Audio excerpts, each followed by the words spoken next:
वो एड़ो को दर्जी हुजे दिल जे जख्मन के हसबे एड़ो को दर्जी हुजे दिल जे जख्मन के हसबे दिल जे जख्मन के हसबे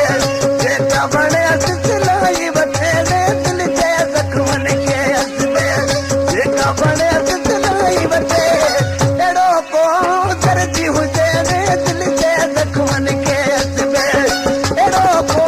दर्जी हुजे दिल जे जख्मन के हसबे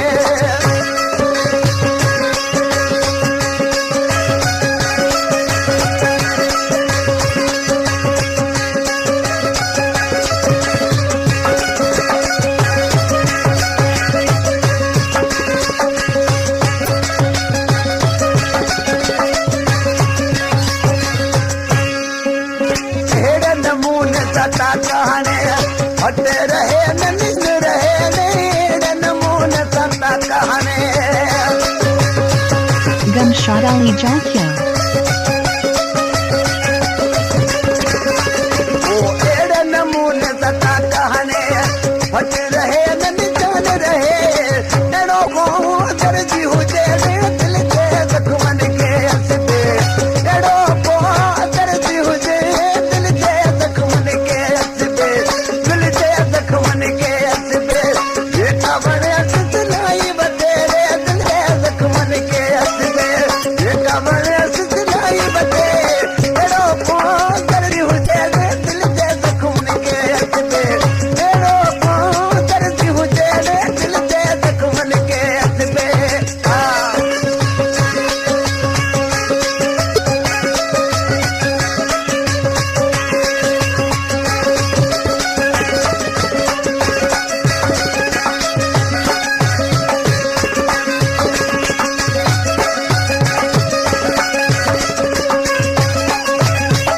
नीह जहिन नासूर के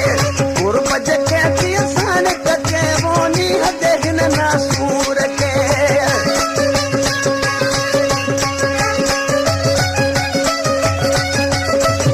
वो नीह जहिन नासूर के गुरबज के किसान के एड़ो को दर्जी हुजे दिल जे जख्मन के हसबे एड़ो को दर्जी हुजे दिल जे जख्मन के हसबे दिल जे जख्मन के हसबे जेका बणे सिलाई बतेरे दिल जे जख्मन के हसबे जेका बणे सिलाई बते एड़ो को दर्जी दिल जे जख्मन के हसबे एड़ो को दर्जी हुजे दिल जे जख्मन के हसबे हाय हाय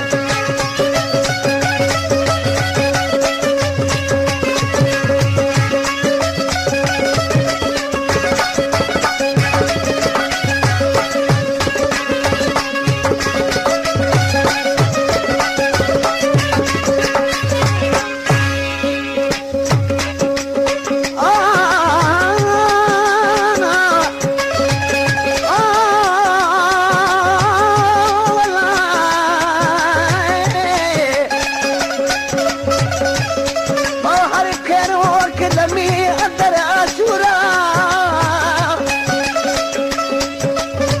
हर खेरो खिलमे अंदर आशूरा कामल था खूरा आर बमौला इश्क दा ओ पिता भी शायर प्यार में सलनत जी किस्मत पिते वो पिता भी शायर प्यार में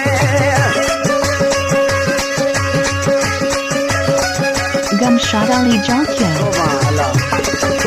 पिता भी शायर प्यार में चलन कजी किस्मत पिते एड़ो को दर्द